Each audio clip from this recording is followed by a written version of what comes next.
Hey guys.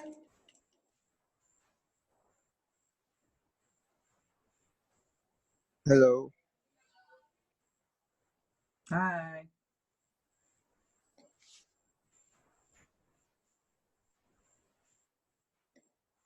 Okay, cool. I think a few people are still going to join later, but some of you let me know that we will send a live recording of it afterwards because you couldn't make the time. So maybe we can get started with everyone who's here. So I did allocate an hour for it, but let's see how long we will actually need. So maybe we can first start off and everybody will just introduce themselves quickly. Maybe we can start with Carlo. And you will have to unmute your mic to do that, which is on the bottom left of the screen if you're on the laptop. Yeah. Can you hear me? Yep. Okay, so I'm Carlo David. I'm a software developer.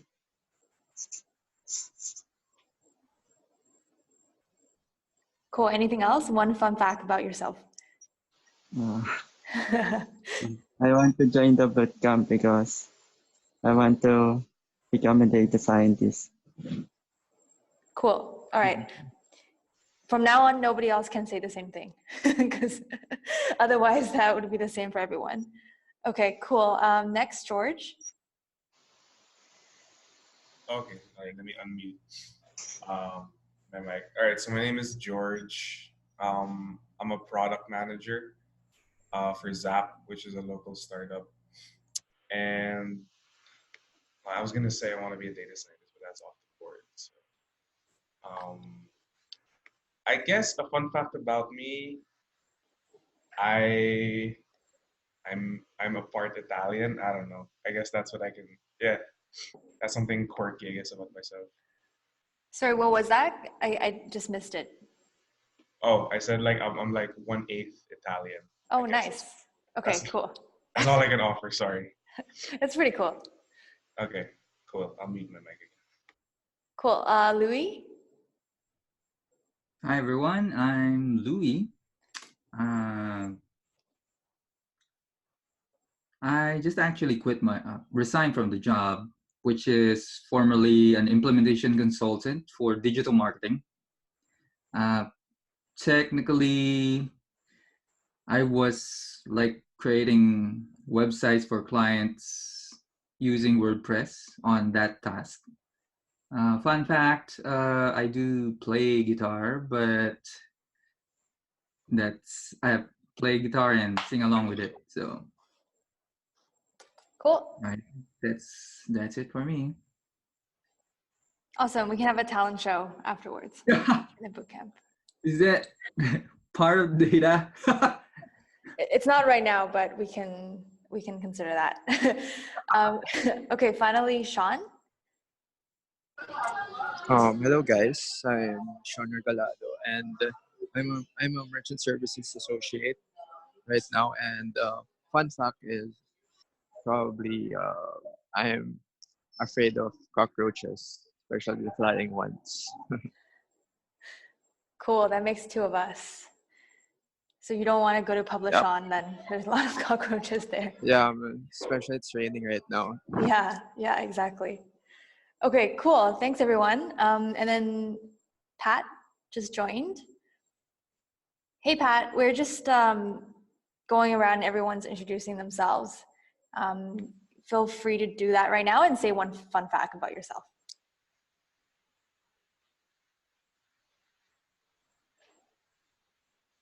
Just unmute the mic.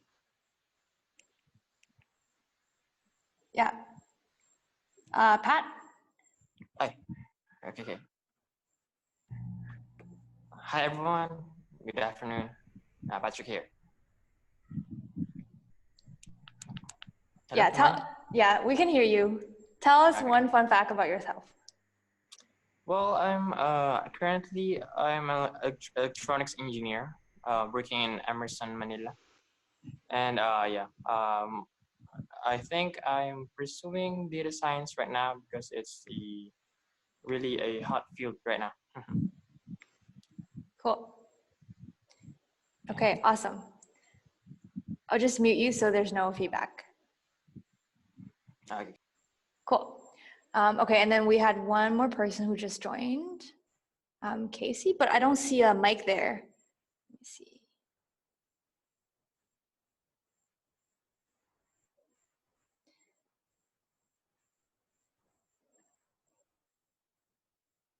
Yeah, Casey, are you able to unmute your mic?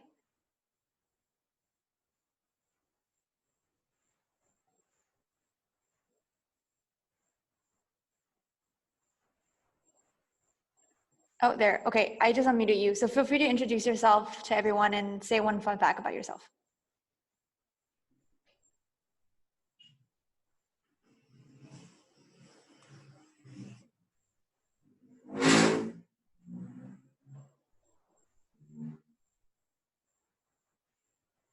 Is it working for you?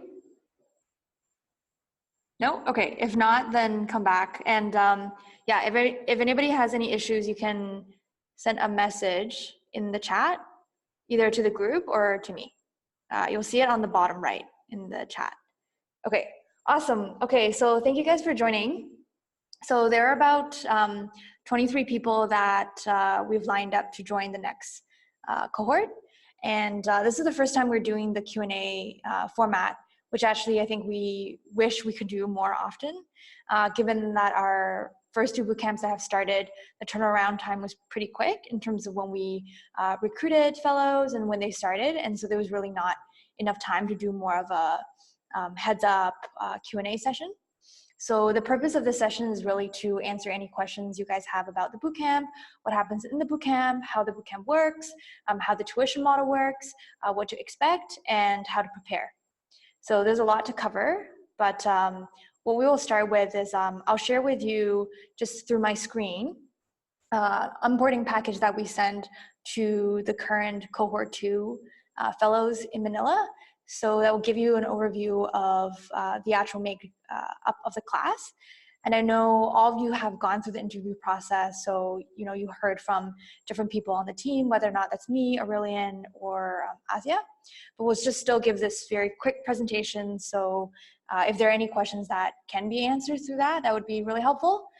Then we can open it up to more of a discussion. Now you kind of know each other. You will most likely be in the same class, and so you know it's good to start to ask questions and all that even before the bootcamp. And then the last step, I will share with you really our plan to get you guys to be ready to come into the bootcamp, which we're aiming to start at the end of this month, at the end of August. There are some sort of pre-work that we want you to do before coming to the bootcamp, given one of the, it's not for everybody, this is not a concern for everybody, but the average score for the candidates that are in the cohort 3 when it comes to the technical assessment in different areas were not necessarily as strong as the one that we had wanted. I would say like in cohort 1, the admission rate was 10%. And for cohort 2 and 3, the admission rate is now between 10 to 15%. But in reality, because we have to put out the take-home study, the quality of overall candidates has increased, but also our standards have increased as well. So it's becoming harder and harder to come into the bootcamp. That's also kind of in line with what is the content we want to teach in the bootcamp. So we want you guys to be fully ready for the bootcamp, and we'll be giving you some work to do between now and the end of the month. Okay, so if that sounds good, I will start by sharing my screen. Let me see, how do I do that?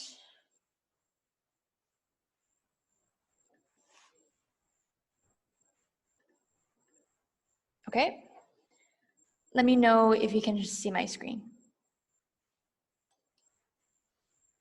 Yes. Yeah, okay, awesome. So this is the onboarding package we sent to the incoming fellows. So I'll just go over some of the content here with you so you can get a sense of what cohort 3 is gonna look like. Some of the dates are not going to be relevant in there, but it would be helpful to, for you to get an overview. So one of the things that we haven't really put out there as strongly is, of course, we're a startup. But really the vision for Eskwelab is to become a movement to empower young people with the skills of the future through community. One of the main reasons why we've designed the bootcamp to be very different than what are the things that are available right now is we see that current learners who want to learn skills have two choices. So one is they could, pay $500,000 to 2 million pesos to, let's say, go to AIM for a program that is limited in the choice of where they can actually go and get that education, and it's not very accessible when it comes to the cost. And then on the other hand, there's the pure online courses like Coursera, EDX, some of the content that we sent to you guys in the take-home study that is readily available, that has curriculum that's been developed by international experts, but at the same time is not very engaging. So when we look at the completion rate for online courses, we know it's less than 5%. So not many people are actually finishing them, and really from a learner's perspective, it's not engaging enough for somebody to really get through the entire course. So one of the key things we identified, so I guess those two problems have helped us identify what is the product we want to create. So one is we know the element of in-person learning and the element of having a community of people you can learn with is really, really important. So that's something we really focus on when we think about how to support you through this intensive experience of learning data science. And then on the other hand, as we know, cost is an issue, and that should not be a barrier to education. So we are constantly thinking about how we can make it more accessible, and I'll get into the sort of tuition model in a second of how we were really trying to innovate to solve that problem. But this is something I want to share up front of what the intention for Eskwelabs is and how we intend on being different. We don't actually publicly tell too many people that we're a social enterprise, but it's very much founded upon this principle of being able to offer high quality education for skills to as many people as possible. Okay, now what to expect in the bootcamp. So it's called a bootcamp for a reason, and that's based on the military experience of people going through bootcamp, of it being very intense.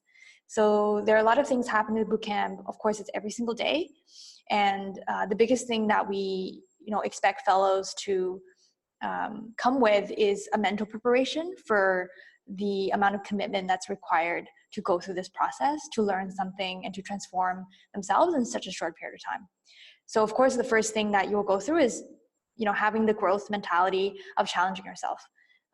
Understanding that whatever you don't know at this point is not going to be what you don't know tomorrow. And every single day incrementally, you'll see a growth in what you know. The second element is of course learning in teams. That is such a big component of the bootcamp, and that's what really differentiates the experience. So as you know, every single Saturday there's a hackathon. You're working in different teams, and even during the week, a lot of the interaction will be exercise-based, and sometimes you're also working with another team member on a homework assignment, a homework exercise that you will present in class. The other area that we focus on that is quite different to just pure education is on your career development. Given that we are a job-focused, career-focused bootcamp, a part of the learning process is also doing career development, career coaching with each of the fellows. So everybody will get an opportunity to have a career mentor, and throughout the bootcamp, we help you refine on your idea of what is your ideal career, what are the strengths that you bring, and then how do you actually find a job that matches your strength and what your interests are. Then finally, we have this idea of really being able to showcase your work to the industry. So all the fellows in the bootcamp can expect to participate in the bootcamp demo day, which is when you will present your capstone project to those in the industry. So for the last demo day that we had a lot of people who work in companies where they hire data scientists, lead data scientists from places like Mint, Gcash, for instance, and other experts in the field like Stephanie C. from Thinking Machines. And then finally, of course, this idea of joining a community. The alum community is very strong, and our fellows always come back to the bootcamp, participate in hackathons, they hang out with each other afterwards, they plan trips, they tend to become lifelong friends. And I mean, right now we don't know yet if they will become lifelong friends, but for sure we know that they're still friends after the bootcamp. And then finally, it's this idea tied to the career development of being able to really develop yourself as a person. This is something we focus on because we know any of the technical skills, eventually, if you don't continue to learn, those things can also be replaced by machines. But what is the most high value thing that we can teach you is for you to understand more yourself and set more clear goals for yourself professionally. And that's going to continue after the bootcamp. Cool. If you have any questions while I'm talking, like feel free to stop me and ask those. So in terms of the learning overview, so one of the things we shared in the interview is that we've extended the bootcamp from 8 to 10 weeks. And that's given the feedback from industry on what are some of the other critical thinking skills, or soft skills that would really differentiate somebody to be a top performer when they come onto the job. So as I mentioned, the class is very exercise focused and very project focused. Here you can read about some of the learning outcomes that we have for the fellows, or what they will be able to do after the bootcamp in being able to work with data, being able to go beyond the fundamentals to actually work with machine learning algorithms, and what are some of the other sort of conversation topics around data, like privacy, security, and ethics, that we also want to familiarize our students with. As they will, really become the first generation of data scientists in the Philippines, to continue that tradition of what are the conversations that people are having internationally around data.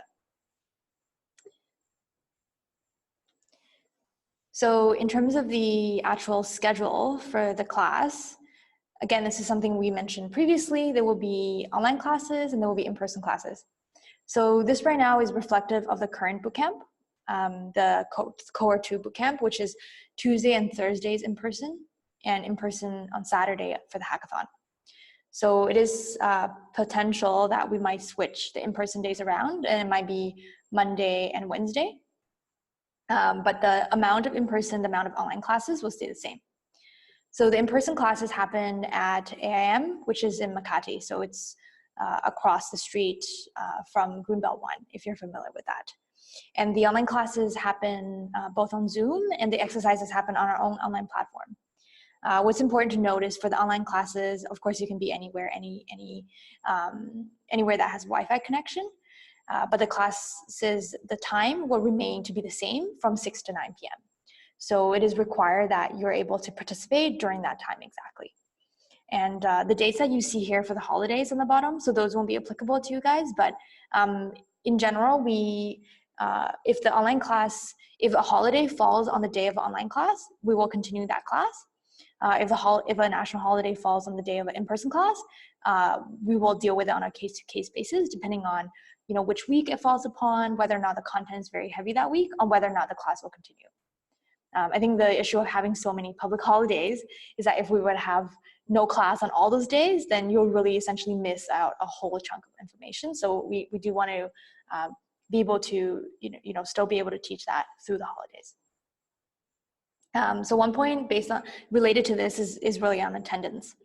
So because it's a bootcamp style class format, every single day is a day that you're learning something really important. So if you were to miss a class and it's an online class, it's a bit easier because then you can actually watch the recording and be able to catch up. When you miss an in-person class, however, there's a lot of in-person exercises, things that can only happen in person that is happening during those days. That'll be very difficult for you to replicate by yourself, even if the class is going to be recorded, by which the quality is not going to be as high anyways. So we do encourage the fellows to let us know as soon as possible if there are days that they're traveling for work, they're going to be out of the country, or for whatever reason they can't attend. Overall, we are flexible in having some excused absences, but those need to be approved from the team at least 24 hours in advance. So if you're at work and you decide at 5 p.m. you can't come to an in-person class, that would not be considered as like an approved absence. And we've never had this problem before, but one of the things that we really care about is the quality of the bootcamp. And so if there is a student who for some reason gets really, really sick, or, is not able to come to a large amount of classes whereby they can't actually catch up to the class, then we have to make a case-to-case decision on whether or not they can still continue the bootcamp.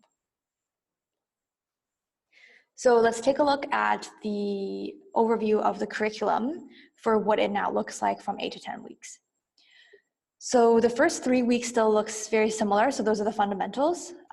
Because we use Python as the main programming language in the class, that's what we start off with in week 1. And so, I know some of you will be more familiar with Python already rather than others, which is also why in the next 2 weeks, we really want to emphasize on the type of pre-work that you can do to make sure that everyone's at a minimum level of comfortability with Python when we start week 1. Then we work ourselves into data visualization, which is something actually a lot of people who are interested in data analytics, but not necessarily in data science, will like to do. The reason why we actually teach that up front is because in the hackathons that you're doing and your capstone projects, you will be presenting your data. And so it's very important that you already start thinking up front in the beginning of the bootcamp how to do that, how to use techniques to present your data better before we actually learn some of the harder techniques.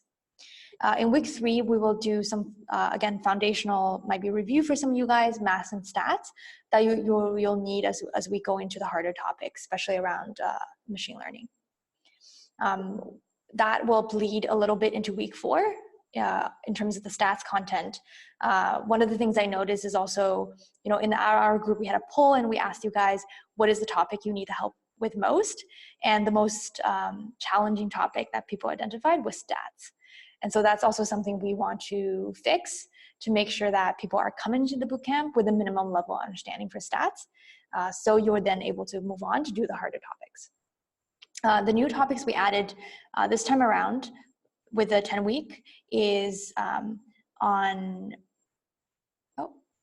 sharing is paused. Hold on one second.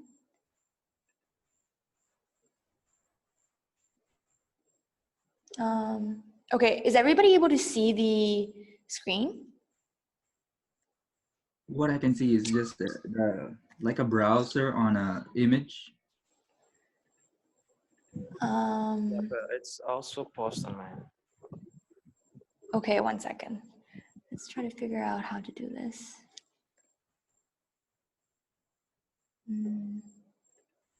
Okay, I'm gonna stop sharing and then start sharing it again.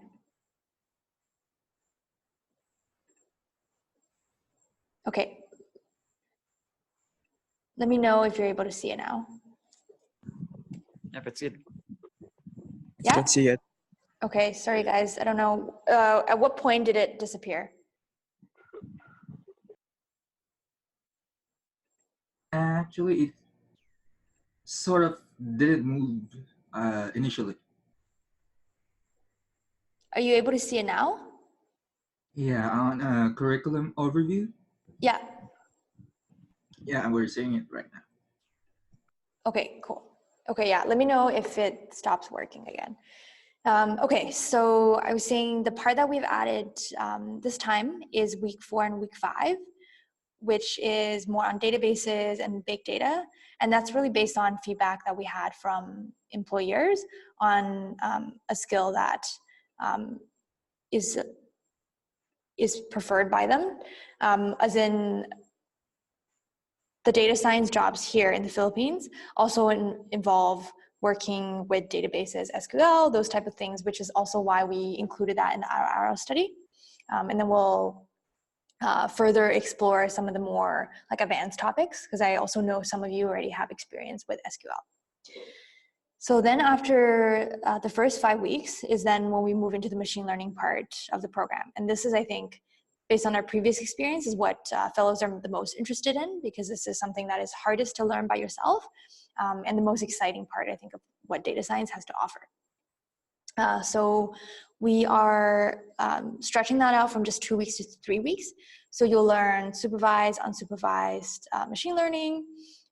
You'll learn applications related to industry. A couple of the examples are going to be very finance-based.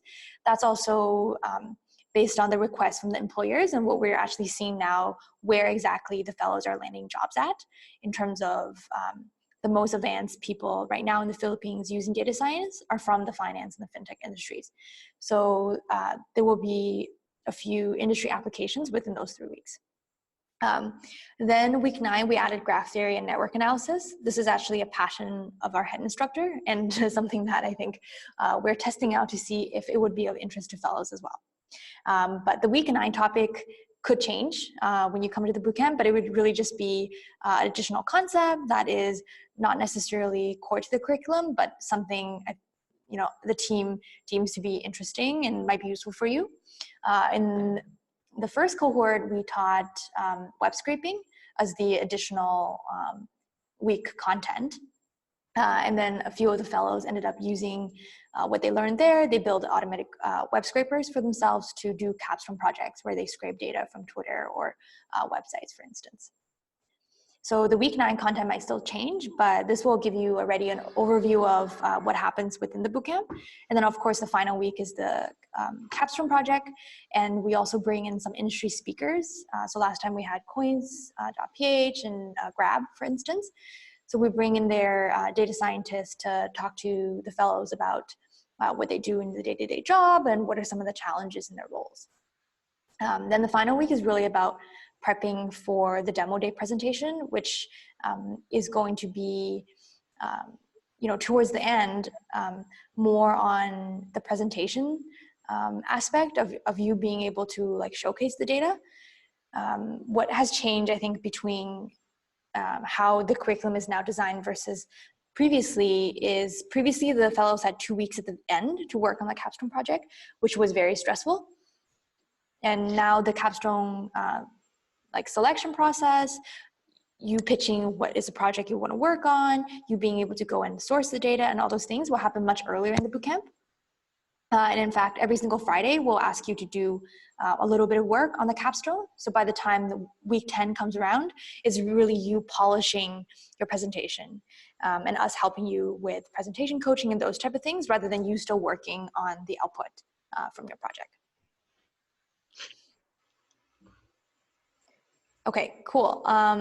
So I won't go over the instructor profiles. That's something that we can share later on, but in general, you'll have 3 instructors. Asia, who's our co-founder and chief education officer. She's a data scientist who also had experience teaching data science previously with an academy she started. The machine learning instructor is Caleb, who's actually from New Zealand. He's a CTO of a company in Singapore and has a lot of experience around using data science in journalism and using data science in the fintech finance sector. He's going to be teaching the machine learning content. And then Anurag, who's our CTO, he's a software developer who's worked for 7 years at Google, and he will be the lead on databases and potentially whatever the content is for week 9. Okay, cool. I'm just gonna stop here to see if anybody has a question before we move on to the other parts. Yeah, just a minor question. So it's going to follow the same format where it's going to be alternating between in-person and online classes for this next cohort? Yes, that's right. All right, cool. Just wanted to ask that. I have a question. For holidays, Yes. is it a free day, or do we still do we have classes on holidays? Yeah, so as I was mentioning, if the holiday is falling on a day when it's an online class, we'll most likely continue with that day. If the holiday is falling on a class day which is in person, then we'll make a case-to-case basis if the class will continue or not. I mean, that's just to a consideration of giving you guys some time off, obviously, but the other flip side of that is, so as you can see, in this current cohort, there are 4 holidays: August 12th, 13th, 21st, and 26th. If we were to give all those days off as holidays, then the bootcamp actually has to be 11 weeks and not 10 weeks. So that's just to ensure that for the amount of topic that we're covering with such a short amount of time, that we make sure that we don't lose momentum and don't actually, teach less content to you guys just because there's a holiday. Okay. Okay, I also got a question. Yeah, so the second cohort has already started. Yes. And do we have a schedule for the next cohort? I mean, the actual dates. Yeah. So this is something that I think I wanted to put out to you guys. I mean, we have a date in mind, which is August 26th start. So that's pretty much the end of this month. One of the concerns, as I shared in the beginning, that I had for you guys is, again, this is not for everybody because there are some individual cases for why people can join this current cohort. But in general, on the stats and on the Python side, there is some additional work that everybody in this group will have to do to make sure that they're very successful in the bootcamp. And the August 26th date is set with the idea in mind that everybody will be putting in some time between now and August 26th to work on those things.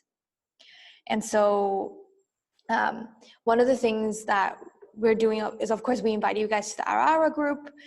There are a few other people that are in there that are not coming to the next, that are not invited to come to the next bootcamp. That's also there. But you guys are really the main focus for who we want to help with the Ara group. So related to that, I was going to share this later, but maybe we can just talk about that now because it's really related to when we can actually start the next bootcamp. So in the next 2 weeks, so next week we want to focus on stats, and then the week after we want to focus on Python. So what will happen is, and this is something I'm looking to you guys to also answer right now, is for you to share with us what exactly are the topics specifically in stats that you struggle with. So for instance, is it like statistical inference? Is it confidence levels? Like what exactly are the topics? And then on Thursday this week and the week following, we will have an online tutorial session. I mean, similar to the Zoom platform, like here, with one of our TAs, who's a graduate from the AIM MSDS program, to answer those questions and go over some of the concepts that you guys are struggling with.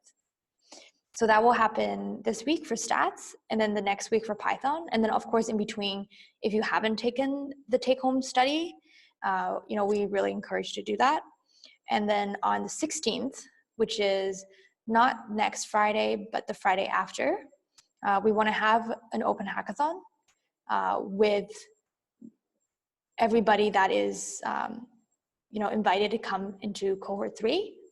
And for us to, A, meet everybody in person again, and 2, really be able to assess if you're ready for the bootcamp. And this is no way of us saying that we don't trust your abilities or we think you guys are not good enough to come to the bootcamp, but it's a really way for us to ensure that you are going to be successful in the bootcamp and it won't be too difficult of a experience for you, right? And again, that's probably something that is not going to be a make or break, but it's a way for you to also get a sense of what is going to happen in the bootcamp, given that, like I mentioned, the projects are such a big part. We have like a hackathon bank of all these topics that we work on, so we'll probably pick something from there, but a much easier version, so no machine learning, none of those things, but also as like a fun event for everybody to meet each other before we actually start the bootcamp. This is something new that we're going to try, given that, again, like I said previously, we just never had the time because the turnaround was so fast, but now we have a bit of time to plan, and so we want to do it the right way. Does that answer the question for when the bootcamp will start? Yeah. Thanks. Yeah, so we want to target August 26th, but if for whatever reason we can get everybody to a point that we feel comfortable with, then we have to make a decision if it's going to be slightly later, or is it we'll just start with the people who are ready, plus additional candidates that we have, given that there's a ton of people that want to come into the bootcamp. Quality is really like our priority. Okay, thanks. Cool. Any other questions? Yeah, I have a question. You mentioned that the schedule will be like 6 p.m. to 9 p.m. Yeah. Um, isn't there also like an earlier timeline, like 1 to 4 early? Yeah. Previously, I'm not sure if it's still Yeah. up to. Yeah, that comes up time and time again, is there are not enough people who can make the 1 to 4 time. I see. Yeah, it's something that we really want to do, but unfortunately people do not not enough people are able to do the 1 to 4 time. Okay. However, if it's something that you can make, and there's a lot of people in this cohort that can make that time, we can also gauge that. So, I mean, after this call, I'll send around a poll just for you guys to understand what I talked about for the end of August start, if that's something that people can do. Because I know previously several people have mentioned to me that they're also making other arrangements, like, with their schedule, or also maybe even with like where they're living. And then the second question around, can enough people in this cohort make 1 to 4? Our previous experience has been, it was just, there was not enough people that could do that. So, but we're open to that. Sure thing. Thank you. Okay, cool. Any other questions about anything that was shared? Yes. Hi, Angela. I just want to ask, how can we prepare for all of these? For example, we do have Python and data visualization. Do we need to have our own laptops, or will you be able to provide one for us? Yeah, that's also the third question that we'll ask is, does everybody, well, one of the things that's required is that you have to come for the online, you can be using a desktop, it doesn't matter, but for the in-person, and especially for the hackathon, you need to be coming with a personal laptop, or everybody has to be working on a personal laptop. So we do have a leasing partner. If you don't have your own laptop, they're able to essentially provide a lease or a lease to own for you that is on a MacBook.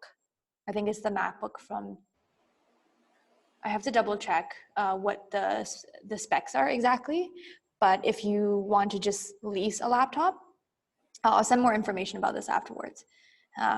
If you don't have access to your own laptop or work laptop that you can use, that will be something that we can try to accommodate for. All right, great. I have a follow-up question. For data visualization, what software will we be using? Will it be Spark or Tableau? Yeah, that's a very good question. So as I mentioned, the entire curriculum is very based on what the industry is looking for, not necessarily just, what people want to learn. And when we surveyed employers about, what is their need in data visualization and what exactly they're using, of course, some people are using Power BI, some people are using Tableau. Actually, very few people are using Tableau. One of the things that came up is there's a huge variance in terms of what people are using and whether or not companies are willing to pay for something like Tableau. So for us, we actually teach data visualization in Python. So that is what you're going to be using to do the data visualization. What we really focus on is not the bells and whistles of how it looks like, but rather what exactly you're presenting, right? How are you able to make the data, how you're able to make the visualization relevant and clear to the problem that you're trying to address. That is something that's much more universal and much more high value than rather learning how to use Tableau exactly. As what we found is if you go on the job and the employer is using Tableau and they have a subscription, that's something that you can probably pick up very easily, rather than the concept of how to do data visualization in the best way to be able to communicate with the audience is something is something that the bootcamp should actually teach. So it's not required that you come, to the bootcamp with any familiarity with the existing programs, if that's what you're asking. All right. Thank you, Angela. Cool, no problem. So yeah, as you can see, like Python is really underlying the entire bootcamp, And that's also why we're putting so much emphasis on, you know, what people's familiarity is before coming. I think Carlo keeps on dropping off. Okay. Any other questions?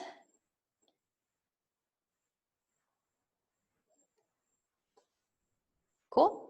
Okay. So let me go to the part of the onboarding where we talk about the tuition model. So as you guys know, we are really designing sort of the bootcamp around this idea of removing financial barrier to learning. And the other thing that we notice is there's a disconnect between right now how education systems work in terms of you paying tuition and then you graduating and then not the education provider, the trainer not really having anything to do with your outcome. So what we have done is linked the outcome of the bootcamp to the tuition model. The basis for this idea is if you don't get value in terms of the education, if the education was not high quality and you don't get a job in something data related after the bootcamp, you are not on the hook to pay tuition. That's also, I think, something that we're really looking to do a better job going forward on communicating to people, because this question comes up a lot. So the base tuition for the bootcamp is 50,000 pesos, and we know that's 90% cheaper than what is what the cheapest degree would cost in data science. So there are a couple ways to pay the tuition. So of course we have around 10 to 15% of every single cohort that's sponsored by companies. So companies sponsor the tuition for their existing employees, and they send them to the bootcamp because they want to build the data science team. We're not sure how many in the cohort 3 are going to be that scenario, but rest assured, we don't accept anybody who, any company who just wants to send somebody to the bootcamp and are willing to pay tuition. They have to do the exact same assessment test. They have to go through the exact same interview because we, want to ensure that also like the most relevant people and the most motivated people are in the bootcamp. But on the flip side, fellows can also sponsor their tuition. And so what that looks like is there will be a job guarantee that's provided. So upon graduating the bootcamp, of course, there's certain requirements you have to meet. So if you don't ever come to class, you don't get to graduate from the bootcamp and then say, okay, I want my tuition back. You are essentially guaranteed to have the tuition returned if you're not able to get a job within the data science field within 3 months of graduation. And of course, like before coming to the bootcamp, we ask everybody to indicate if this is their goal. And it happens that, yeah, for most people, this is their goal, unless there are a few people who are just, doing it because it's something of interest to them, but they don't really want to get a job. Then they can opt in to pay like tuition upfront, but we have to know whether or not they're seeking for new full-time employment after the bootcamp, if that makes sense. Okay, now the zero tuition upfront model is something that is quite unique to the intention for us to remove any of the financial barriers. And it's something that we will have another info session with the financing partner to kind of explain how it all works. So we understand that people are in different financial situations. So some people are not able to pay the 50,000 upfront. But if you are selected for the bootcamp, and we think you're good enough to become a data scientist, we don't want it to be a problem for you. So what that means is you don't pay any tuition upfront. And we work with a financing partner called EduCredit that will then help us collect the tuition only upon you being able to get a job after the bootcamp. So it's very similar intention of it being outcome-based. But what that means is then there is like a slight loan aspect of that. So the interest rate that we're able to offer is also like the lowest on the market, given the fact that everybody in the bootcamp is pre-picked, all of that. And the standard term is 12 months after the graduation. But what we find is the salary increase that fellows typically get would mean that a lot of them decide to pay it off within 5 months or 7 months before the 12 months. Because of course, like also the faster you are able to pay off the tuition, the cheaper the overall amount is. But I guess in terms of working out the math, because the monthly interest rate is just 0.99%, it's also not a huge difference between what the base tuition of the 50,000 is. So that's something that we'll have a separate info session where educator will come in and talk about all the mechanics of that.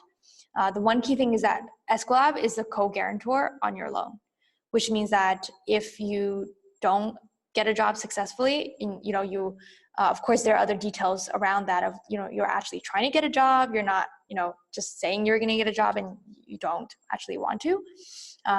Then if you don't succeed, then that's on us. So we are liable to pay back your loan if you don't succeed, if that makes sense. And then the final one, let me just move this, sorry. Just move this up here. Okay, so the final one is called agency. So this one is something that we don't offer to a lot of people. It's for fellows who are not seeking for full-time employment right after the bootcamp for whatever reason. We offer them a way to essentially work with us as a part-time junior data scientist for 3 months with a time commitment that's similar to the time that you're spending in the bootcamp. So you're either working on data science research, or you might be assisting with other things with the bootcamp, the growth of Eskwelabs. This is really for most people who are on an academic track. So we do admit some fellows that are in a master's or PhD program, and for that reason can't get a full-time job afterwards, but are very research focused. So they stay on our team and then work with us to publish research that are, in different areas. So it could be areas related to their interest, which also goes into a thought leadership pool for us, or they're topics that are related to the growth of the data science market and the job market, and other sort of projects that we might have going on with employers. And with that agency model, it means that they don't pay any tuition. So instead of paying tuition, they do research with us. So with this,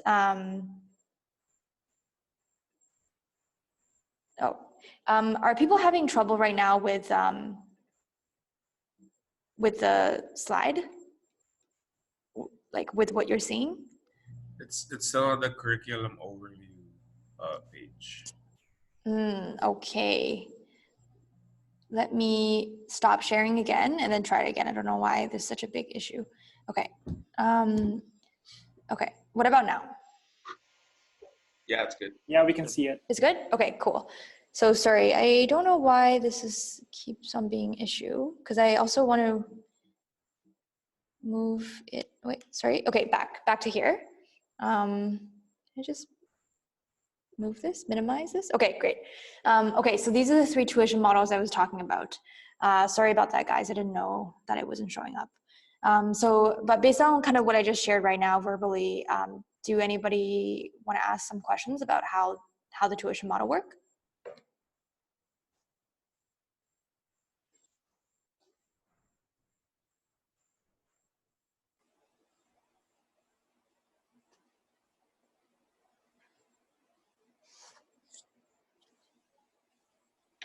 I don't. Our Len actually explained it well during the interview, though. Cool. I have a question, Angela. For the Sure. agency part, we'll be working with Eskwelabs, right? So does that mean we could put into our resume that we worked with you? Yeah, that's right. I mean, for the agency part, we also do it selectively because, of course, we don't want to become an agency where our students just work for us because then that creates a different type of team. We want to focus on the education part, on the training part. So the agency part is really for students that are in those special situations and ones that we have to approve, of course, because there's also, for us to select somebody to work with us, we also want to make sure that it's the right fit. And in the same way that if you are going to apply for a job, they have to kind of see if you're the right fit for the team, right? So for that, it's like less than 10% of the class, 10% max. So like 1 or 2 fellows that will become will work with us on an agency basis. But yes, to your original question of whether or not you can say work with Eskwelabs, yes. And that's the whole point. The reason why we also call the position a junior data scientist is to help those fellows that are in the position of they're not able to get a full-time job right now, but we want to set them up so they can become fully employed full-time as a data scientist after, let's say, graduating from their master's or PhD program. And so they then, when they go to the job interview, then can say that they have work experience doing data science research as a junior data scientist with Eskwelabs. Okay, thank you. And another follow-up question.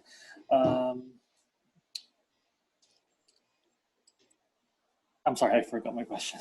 Let me just Okay, remember. sure, it's okay. I have a question. When can we decide for the tuition model? Is it on August 26th, or can we decide later during the boot camp? Yeah, that's a really good question. So what we typically found is that there is some changing of mind for people afterwards. So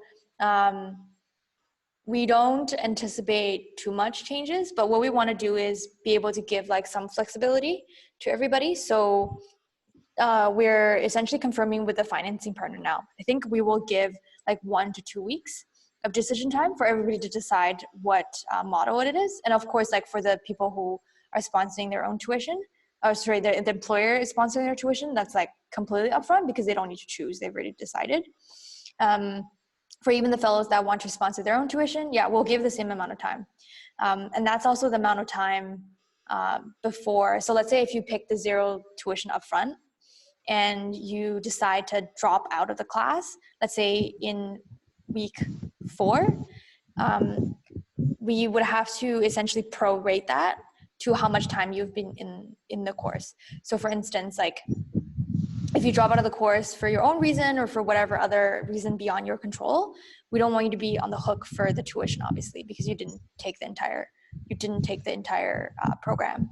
And of course, it's on a case-to-case basis of whether or not, oh, okay, maybe because reason that you couldn't control, like, can you come into the next bootcamp? Like, you know, what are, like, we generally want to be very flexible with that. So we can account for those special cases, but it's also not okay for somebody to, let's say, want to do the zero tuition up front and then in week 5 decide to drop off and not be on the hook for anything. So that's something we are still finalizing with the financing partner on how that's going to work. But most likely is before, you know, week 1 or week 2, you don't have to tell us an answer right up front. What we do need to know is whether or not you intend on seeking for full-time employment in data science after the program. Okay, thanks. Cool. Can somebody mute their mic because there's a lot of wind?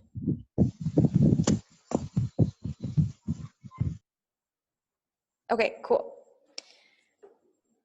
I think there was one other question about the tuition model. Is that from Carlo?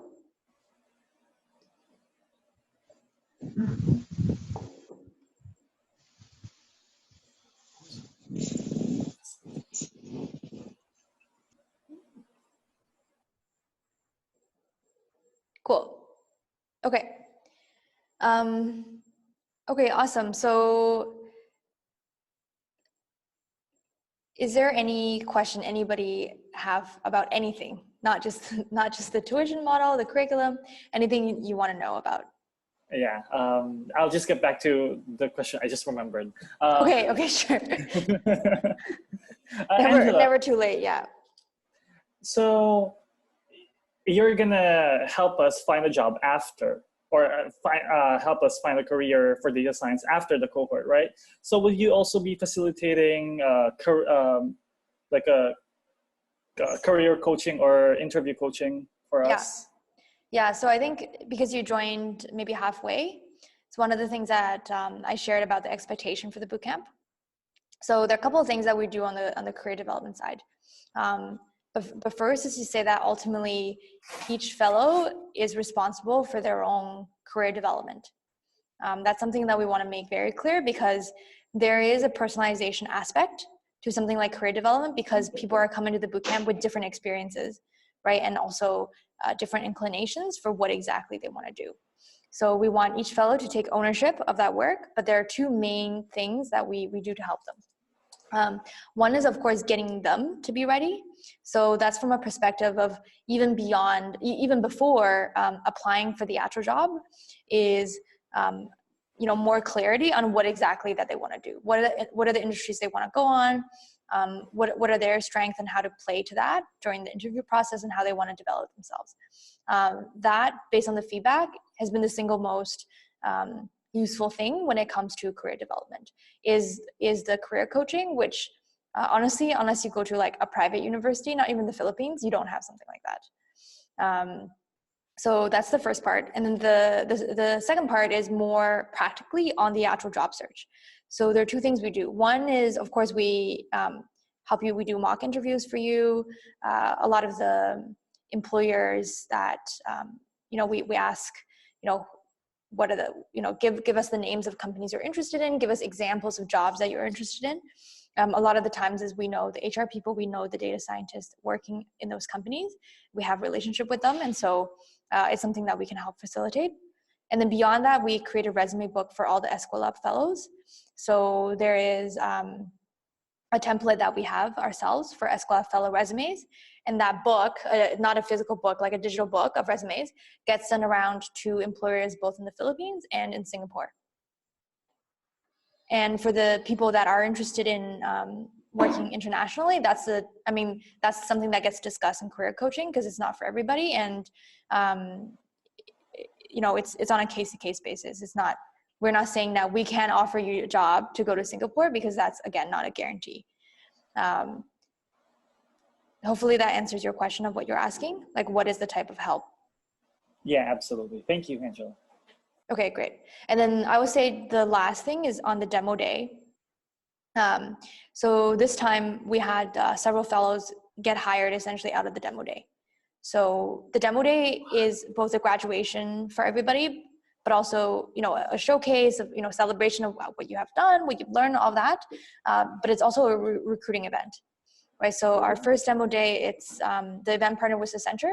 And so as a part of that, they, want to beef up their team on data science, and really also change their image of people thinking that they only do like very low value jobs.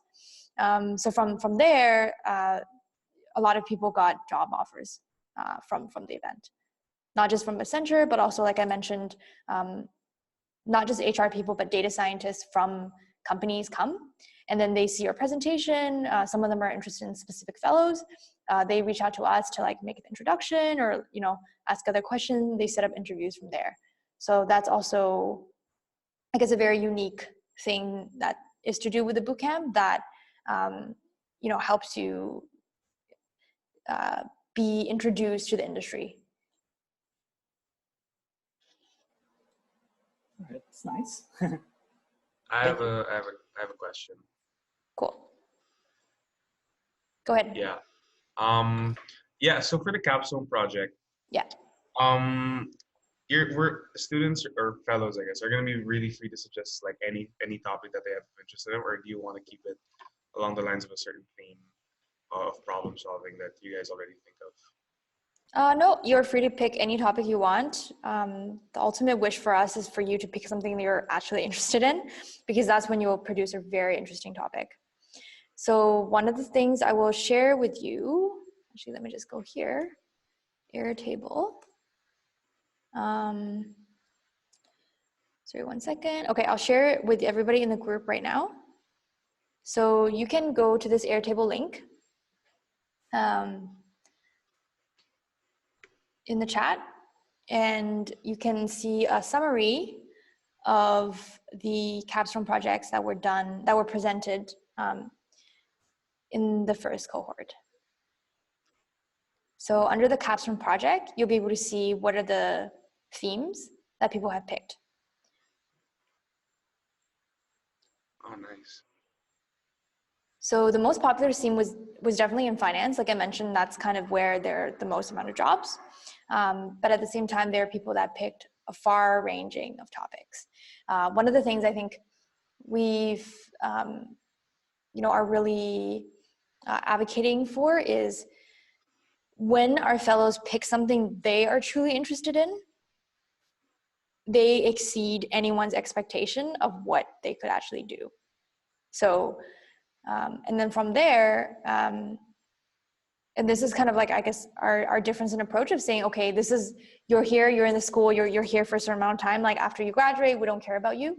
Like I mentioned, the alum community is very strong. And one of the ways that we support our alums is continuously find opportunities for them to grow professionally.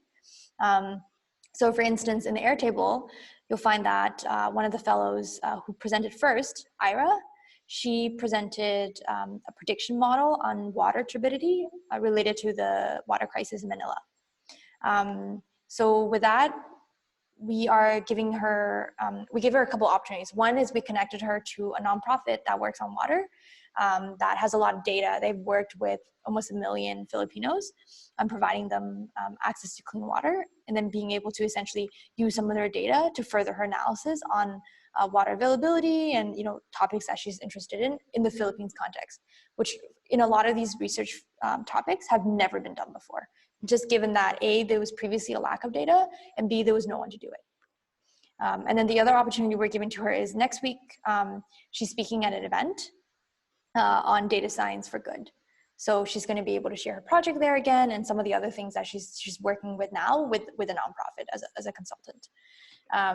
That's kind of similar in some of the other topics where, so for sure, I mean, again, like this stuff is beyond just like the job opportunity, is for your career development opportunity, right? So the fellows that worked in education, you can scroll all the way down to the bottom, and you can see that. So Jericho and Justine worked on capstone projects related to education. And we're sharing their research with the Philippine Business for Education, which is a consortium of conglomerates that support initiatives in education. It's a foundation, essentially, but they also influence policymakers when it comes to education topics. And we're setting up a presentation for them where they will then present to this organization and then have their research and input it into what PBED does. So that's to say, if you pick something that you're not actually really interested in, it's difficult for those opportunities to come by later. But if it's something that you're truly interested in, there will be a lot of opportunities for you to then further explore that work, and also for you to really develop yourself as an expert in that space, which I think for some of our fellows, they're in a really good position to be able to do that. One other example, and as you can see, like some of those topics are not in industry, right? Like are in development, are in social impact topics. That's something that we find is actually probably not from you individually, you learning data scientists, learning data science, becoming data scientists, but on a country basis for the Philippines is one of the biggest opportunities for the Philippines to grow as a country, to have people who are smart and who understand data to put out more research and develop thinking around development topics. So some of the other topics have also been, shared with like UNDP and government agencies to influence their work. Nice. Okay. Thanks. Cool. Answer the question. Okay, cool. So we're running a little over time, but we maybe take one last question. Anybody? Hi, Angela. Yeah. Hey. Do you provide any certification after we completed the course? Yeah. So if you complete the course, the course requirements, so the course doesn't have any tests, and that's something that again sets us apart, because we know people can game test and people can study just for what they need to be tested on. There are exercises and there are homework things that you need to do, and those are the requirements for the course. Attendance is a requirement for the course. Participating in hackathons and performing well in them is a requirement for the course. And of course, completing the capstone project is the requirement for the course. those are the tests and those are the assessments in which we use to see if you are progressing and becoming a data scientist. And then yes, upon successful completion of all those requirements, everybody who will be graduating will be getting a certificate from us. Okay, thanks. Cool. Awesome. Okay, so we're out of time. If you have any other questions, feel free to email us, and then I'll try to get back to you as soon as possible. One of the things I want to quickly ask you guys about is, what is the type of help on stats or on Python that you would want between now and I guess 2 weeks from now?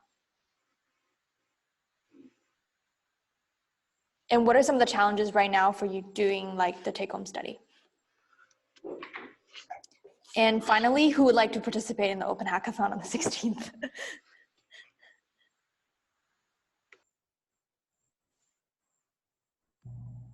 I guess I'll just share my experience. Sure. I guess because I've had experience with SQL, I've had experience with Python, but it's more been about the methodology has been about more of figuring out the problem first, and finding out what exactly about Python or what exactly in SQL allows me to get there.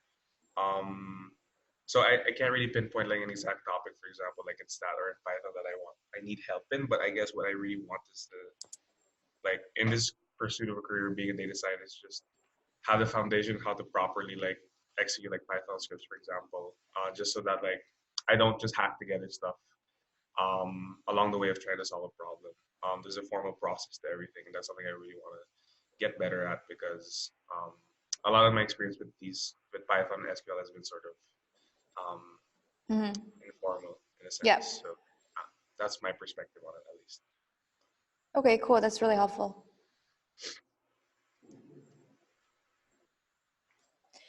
Anyone else? And if you don't want to share right now, you can also let me know separately. I'll put my email here. So one of the things we want to balance is, having a very quick overview of the data science process versus helping like specifically on like task-based things of like, how do you do this? How do lambdas work? Like very specific things that can be taken up in the course, of course. And then the data science process is the entire course. Like the course is very focused on the process. So it's not about, sure, it is about you being able to do the work, but it's like, how scalable is that? How replicable is that? How much context do you have to have? That's the underlying philosophy of the course, of being able to really teach you about the process of how to approach something and how to solve a problem. The question I think is rather, do people struggle with basic stats concepts? And how can we help you guys with those things right now, right? Because some of the process stuff is like, you kind of have to do it. And that's why I'm advocating to sort of have this open hackathon on the 16th, where, maybe we can start that off with having a quick like 30-minute lecture on the data science process as kind of like a teaser for the actual class. All right. Cool. Anybody else want to share what they struggle with or what they want to see more help with on in the next 2 weeks? Well, I can share. Sure. I basically started going back. So just a little background. My bachelor degree is on management information systems, more on really databases. But my professional career really just dived into the BPO industries. So totally, I wasn't really able to practice what those data related things. So now I am really going in on data science, and my most latest job was really digital marketing, creating websites, and I'm aware that Python is also used for website development. probably which specific parts of Python probably is what we need to focus on, which packages of it that we need to really more dive in researching what to use on it or what to review on Python. With regards to stats and probably SQL, I can really say that's really one of the two areas that I really am on basic and I need to really pump up starting on learning from it. Yeah, Louis, have you looked at the content that's in the take-home study? Yeah, SQL, Python, and machine learning. I actually subscribed on Data Camp, the entire, yeah, that's what I'm going through right now. Cool. And I guess specifically on the stats stuff, like what are some of the topics that are more difficult to understand from taking the online content? Currently, Like, is it probability? Is it regressions? Like any specific topic that you feel like you would want? Currently, I haven't touched base with statistics. I had statistics during the college days, but right now I could not yet tell you where the challenges that I have on the statistics part, or I have touched based on statistics. Okay, cool. Okay, so maybe as a next step, with regard to like everything that we talked about is, yeah, I'll send out an email with a poll of some of these questions about dates and things like that. And then I'll send out the take-home study content again with a focus on stats. I'll also give you guys some more detail around what is a plan for the 16th and what we want to do with the idea of the open hackathon of, you know, people coming in person and being able to experience more of the data science process, and then also, yeah, meet each other and work in teams and whatnot. And then, yeah, we can maybe go from there and see if we're able to cater something that's in the stats or the Python site in the next 2 weeks, on how the tutorial sessions will go with the TA this coming Thursday and the next Thursday. And yeah, and then I guess related to that, is there a general time that people are more comfortable with on Thursday? I imagine it would be in the evening, right? Yeah, evening. Yes, evening. Okay, so let's say like 7 to 8 p.m. Thursday. That would be nice. Yeah, I'm okay with that. Works. Okay, Yeah, cool. Yeah, I'll just confirm with our TA, Lorenzo, but I think, yeah, that would be good. And then that will be like the next time we speak to each other. Cool. Yes, Yeah. cool. cool. Awesome. Thanks, guys. Thank you so much for Do we joining. need to bring anything? No. What do you mean for the tutorial session? No, it would just be online in this format. We will update in our group what will happen next. I think we might, do a poll on specific topics. And then 2, I think the TA might put out some exercises in the RR group for you guys to try, and then we can take them up in the tutorial. Cool? Okay. Okay. All right. And then so this week we'll focus on stats, and then the week after we'll focus on Python. But it seemed like stats is something that people want a lot more help on. So let's see how it goes. Maybe next week also about stats. Let's see. Okay, cool. Thanks, Hi, guys. Angela. I have Yes. a follow-up question. Sure, Yeah, sure. with the RL group. Yes. Yeah, I'm not sure if was given an invite for this.